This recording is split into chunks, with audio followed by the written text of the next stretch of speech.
주영석 기자의 뉴스 속으로. 뉴스 속으로는 예방과 치료의학도 최고, 리퍼도 최고, 시니어 어르신들에게 서울 메디칼 그룹이 최고, 서울 메디칼 그룹 제공입니다. 11월에 미국의 대선이 9개월도 남지 않은 가운데 이 조 바이든 대통령이 전기 자동차 도입 속도를 늦추기로 결심한 것으로 보입니다. 대선의 향배를 결정할 수 있는 대형 자동차 노조의 반발을 최소화하기 위해서 전기 자동차를 서서히 도입하는 쪽으로 속도 조절을 하고 있는 것으로 관측이 됩니다. 또 최근 대세 산업으로 떠오른 인공지능 AI 반도체 시장이 계속 성장하면서 업계를 지배하기 위한 활발한 합종 연횡이 이루어지고 있는 모습입니다. 그런가 하면 높은 인플레이션으로 인해서 식당의 메뉴 가격이 크게 오르며 직장인들의 부담은 갈수록 커지고 있습니다. 특히 식당에서 점심 한 끼를 사 먹기에는 팁까지 부담이 커서 도시락을 싸가지고 다니는 사람들이 증가하고 있고, 집이 직장에서 가까우면은 점심을 집에 와서 해결하는 경우도 늘어나고 있다고 합니다. 자, 주영석 기자. 안녕하십니까. 우선 첫 소식, 조 바이든 대통령이 전기차의 도입 속도를 좀 줄이고 있는 것 같습니다. 예, 그 점심 식사 얘기는 아무래도 시간이 없을 것 같아서요. 아, 그래요? 내일 해드리도록 하겠습니다. 네, 죄송합니다. 네, 일단 그 조 바이든 대통령이 전기차 도입 속도를 좀 줄이는 모습인데요. 그 뉴욕 타임즈가 좀 보도를 했죠. 조 바이든 대통령이 그동안 어떻게 보면 본인의 어떤 이 핵심 정책 중에 하나, 친환경 정책, 그 상징적인 의미가 담긴 것이라고 볼 수 있는 전기자동차 도입을 굉장히 의욕적으로 추진해 왔는데, 최근 들어서는 이 전기차 도입 속도를 늦추는 모습이다 하는 얘기입니다. 자동차 업계 그리고 이제 노동조합 등의 요구에 맞춘 것이라는 얘기인데요. 이 대형 자동차 회사 노조들, 이 대형 자동차 회사 노조들이 대선 양방을 좌우할 수 있죠. 미국에서 가장 영향력 있는 노조 중에 하나가 자동차 노조 아닙니까? 그렇죠. 그래서 자동차 노조에 좀 눈치를 볼 수밖에 없고, 그래서 이 자동차 노조는 그동안 사실 전기차를 이렇게 밀어붙이는 조 바이든 대통령, 조 바이든 행정부, 민주당에 굉장히 반감이 컸습니다. 왜냐하면 전기차 우대 정책이 이제 내연 자동차, 기존의 자동차 노동자들의 일자리를 위협할 우려가 컸기 때문인데요. 이제 대선을 불과 이제 9개월이 앞둔 지금, 이제 9개월도 채 안 남았죠. 이 블루칼라 생산직 노동자들의 표심을 붙잡기 위해서 조 바이든 대통령이 안간힘을 쓰고 있고, 이제 그런 차원에서 전기차 속도를 좀 조절하는 것으로 이렇게 보여집니다. 네. 그러면 구체적으로 전기차 도입의 속도를 뭐 얼마나 어떻게 조절을 한다는 건가요? 전기차를 도입하기 위해서 여러 가지 법적인 뒷받침을 하는 그런 상황인데, 네. 그런 것을 이제 좀 늦추겠다는 얘기입니다. 대표적으로 환경보호청이 지난해 4월 자동차 배출가스 기준을 발표했는데요. 이 환경보호청의 자동차 배출가스 기준을 완화하겠다는 얘기입니다. 그러니까 2027년부터 2032년까지 단계적으로 기준을 완화해 주는 게 핵심입니다. 네. 그러니까 뭐 전기 자동차로 가는 그런 궁극적인 목표를 아예 없애겠다는 건 아니지만 가는 과정을 좀 더 탄력적으로 하겠다, 이제 그런 얘기가 되겠습니다. 차량의 온실가스, 오염물질 배출 허용량을 대폭 줄이는 내용이 골자가 되겠습니다. 이걸 강하게 규제했잖아요. 네. 그래서 이런 규제를 맞게 운영하려면 결국 전기차로 갈 수밖에 없는 건데, 그걸 강제해 왔는데 이걸 좀 풀어준다는 그런 얘기가 되겠습니다. 그 새 기준을 도입하게 되면 전기차가 2032년에 판매되는 승용차의 67%, 그러니까 2032년에 판매되는 승용차 3분의 2가 전기자동차가 돼야 되는 건데, 그렇기 때문에 지금부터 빠르게 전기차를 비율을 늘리도록 자동차 업계를 푸시하는 것이 원래 조 바이든 대통령 계획이었는데, 자동차 업체들과 노조의 반발 때문에 그 속도를 좀 조절하기로 했다. 서서히 해나가기로 했다. 이렇게 보시면 될 것 같습니다. 그러니까 최종 목표는 그대로 유지를 하는데 중간 과정에서 좀 여유를 가지겠다고, 그렇죠. 이런 얘기거든요. 그런 얘기죠. 네. 최종 목표를 위해서는 사실 중간 과정도 채찍질을 해야 된다. 이게 조 바이든 대통령의 생각이었고요. 그렇게 채찍질을 해서 좀 초과 달성을 하는 것을 원했던 건데, 이 뉴욕 타임즈 보도를 보면 그 계획을 이제 바꾼 겁니다. 그래서 2032년에 판매되는 승용차의 67%가 전기 자동차여야 된다. 그 계획은 그대로 유지하되 거기까지 가는 동안에 너무 엄하게 채찍질만 하지는 않겠다. 좀 풀어주겠다. 이제 그런 의미로 보시면 될 것 같고요. 2030년까지는 배출가스 기준을 서서히 강화하는 쪽으로 유연하게 방향을 선회하겠다는 의미가 되겠습니다. 그래서 앞으로 한 5, 6년 정도는 좀 더 유연하게 하겠다 이런 얘기고요. 2030년 이후부터는 기준을 대폭 끌어올려서 전기차 판매를 급격히 늘리겠다. 그래서 2032년에 판매되는 전체 차량의 3분의 2가 전기차가 되게끔 하겠다는 거죠. 목표는 똑같은데 가는 과정만 좀 다르게 하겠다. 이거를 이제 올해 초봄에 발표한다니까 아마 한두 달 안으로 발표할 것 같아요. 그러니까 이거 보면 딱 그런 느낌이죠. 조삼모사.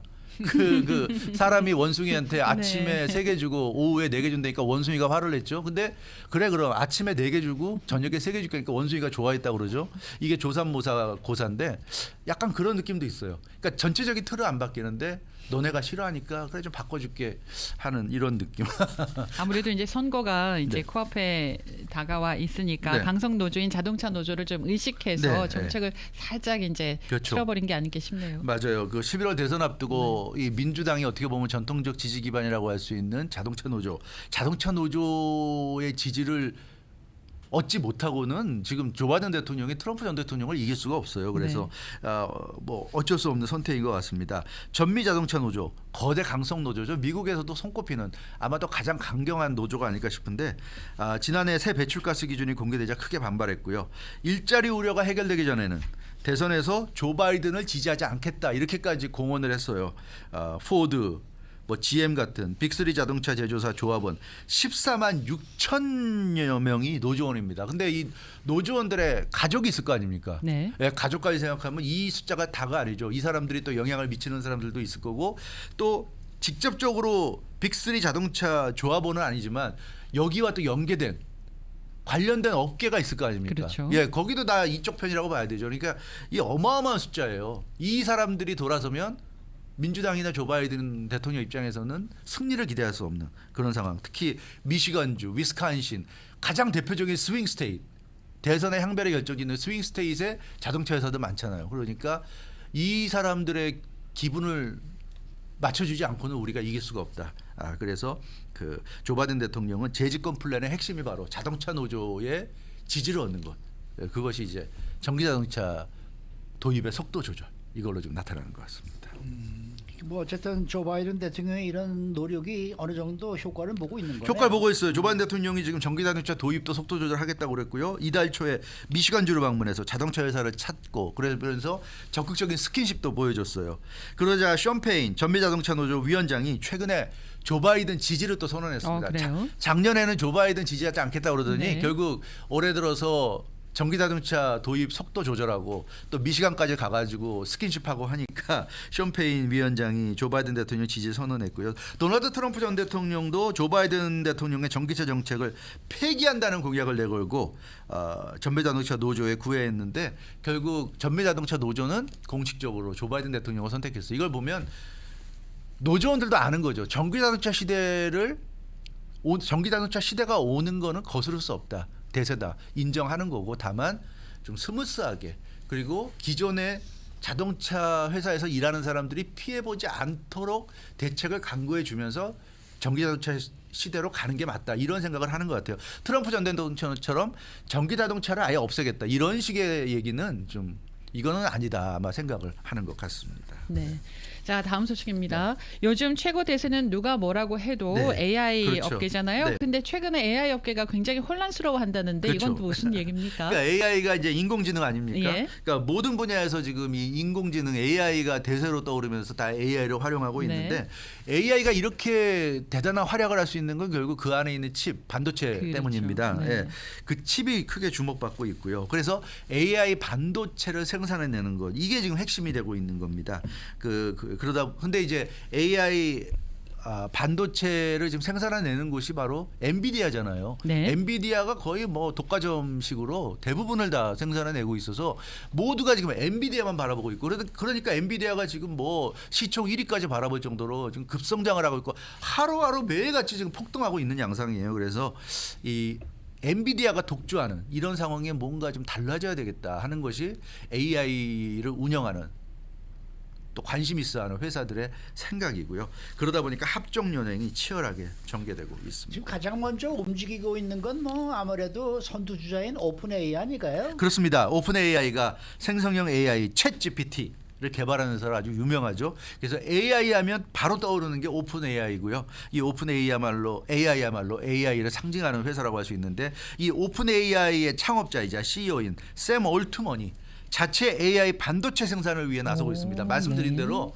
엔비디아한테 너무 지금 휘둘리는 것 같다. 그러니까 엔비디아만 바라봐야 되는 이런 상황이 싫은 거죠. 그래서 샘 올트먼이 자체 AI 반도체 생산을 위해서 7조 달러 투자 유치에 나섰습니다. 한국 돈으로 치면 9,300조 원. 어마어마한 정말 천문학적인 우리가 머릿속으로 이 감도 잡히지 않을 정도의 금액인데 이 7조 달러 투자 유치에 나섰고요. 글로벌 반도체 업계 관계자들을 폭넓게 지구촌의 모든 반도체 업계 관계자들을 폭넓게 만나고 있는 그런 모습입니다. 그래서 뭐 타이완, 일본, 한국 등 아시아 나라들을 차례로 방문했다고 그렇죠. 합니다. 샘 올트먼이 오픈 AI 창업주 겸 CEO가 지난달에 네. 한국을 방문해서 삼성전자, SK 하이닉스 같은 이 반도체 생산업체의 그 경영진들과 면담했고요.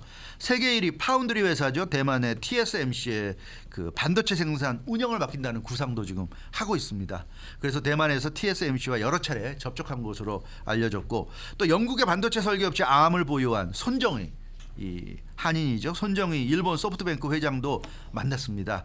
손정의 회장에게 자신의 사업 계획, 구상을 설명한 것으로 전해지고 있는데, 그러니까 이 샘 올트먼 오픈 AI 창업주는 어떻게 하든지 지금 그 엔비디아로부터 좀 벗어나야 되겠다. 엔비디아가 모든 걸 좌지우지하는 이 기존의 질서를 흔들어야 되겠다. 그래서 한국 삼성전자, 뭐 SK 하이닉스, 대만의 TSMC, 또 손정의 회장이 만든 암 이런 것을 다 지금 컨택을 하고 있는 상황인데 과연 앞으로 어떤 결과를 만들어낼지 참 주목이 되는 상황입니다. 네. 이 밖에 다른 회사들도 좀 움직임을 보이고 있는 것 같아요. 움직임을 보이고 있어요. 네. 낸드 플래시 업체죠. 일본의 키옥시아와 미국의 웨스턴 디지털도 손을 잡았습니다. AI 반도체 수요에 대응하기 위해서 제휴하기로 합의했는데 최첨단 메모리 반도체 생산에 정부 보조금을 포함해서 총 7,290억 엔, 미국 돈으로 하면 한 4조 달러 정도를 지금 투자한다는 그런 계획입니다. 그래서 최근에 그 키옥시아와 웨스턴 디지털이 합동으로 공식 발표까지 한 그런 상황인데요. 역시 그 엔비디아 아성에 도전한다고 말씀드릴 수 있겠습니다. 이번 투자로 생성형 AI 보급 확대에 따른 데이터 센터 수요에 부응할 수 있다는 그런 지금 명목을 내세웠고요. 일본 공장 두 곳에 이른바 8세대, 9세대 메모리 생산 라인을 신설하기로 결정을 내렸고 이것이 아마 내년 9월부터는 양산될 수 있을 것으로 그렇게 지금 기대하고 있는 것으로 보여집니다. 그래서 일본 경제산업성이 계산한 것을 보면 해당 공장의 반도체 양산에 최대 2,430억 엔, 1조 달러, 미국 달러와 1조 달러를 지원할 예정이라고 그러는데 이렇게 그 엔비디아가 너무 독점하고 있고 또 엔비디아가 잘 나가니까 이제는 전 세계 많은 반도체 기업들이 이제는 우리가 좀 엔비디아 혼자 저렇게 독주하는 거를 우리가 좀 나눠 가져야겠다 이런 생각들을 지금 하고 있는 것으로 보입니다. 반도체 하면 한국이잖아요. 한국이죠. 한국은 뭐 움직임 없습니까? 움직임이 있죠. 네. SK 하이닉스 같은 경우가 예. 파운드리 1위 업체죠. 대만의 TSMC와 AI 동맹을 맺을 가능성이 거론되고 있습니다. 그래서 굉장히 주목받고 있는데 그 대만의 TSMC와 한국의 SK 하이닉스가 손잡는다면 상당한 파급력을 또 불러올 것으로 예상이 되고요. 삼성전자 같은 경우는 일본의 AI 스타트업이죠. PFN, 프리퍼드 네트워크스로부터 수주를 지금 받았습니다. 그래서 AI 가속기를 비롯한 이 나노 공정 기반의 AI 반도체 수주를 비롯해서 AI 반도체 생태계 구축에 나섰는데요. 그래서 아마 엔비디아가 당분간은 계속 잘 나가겠지만 언제까지 지금처럼 뭐 독점하는 이런 식의 어떤 그 AI 반도체 시장을 지배할 수는 없을 것으로 보여져요. 그래서 한국 삼성전자라든가 뭐 대만의 TSMC라든가 뭐 여러 업체들이 지금 추격을 하고 있고 뭐 일론 머스크 회장의 뭐 테슬라도 마찬가지로 AI 반도체 생산에 지금 공공연히 지금 관심을 나타내고 있죠. 그런 점에서 앞으로는 이제 춘추전국 시대가 될 가능성도 있고요. 그러나 당분간은 엔비디아 아성이 유지될 것으로 보여지는데 아무튼 참 재미난 그런 AI 시장의 어떤 삼국지 같은 모습이 아닐까 싶습니다. 네. 수고 많으셨습니다. 주영석 기자였습니다. 뉴스 속으로는 예방과 치료의학도 최고, 리퍼도 최고, 서울 메디칼 그룹 제공이었습니다. 네, 지금 공화당의 대선 후보 중에 한 명인 니키 헤일리 후보가 사우스캐롤라이나에서 기자회견을 갖고 있습니다. 본인은 대선 후보 사퇴 절대로 안 하겠다라고 지금 얘기를 하고 있고요. 더 강력하게 싸우겠다면서 트럼프 후보의 보복은 전혀 두렵지가 않다. 트럼프는 우리 미국의 재앙이다. 이런 얘기까지 지금 하면서 기자회견을 하고 있습니다.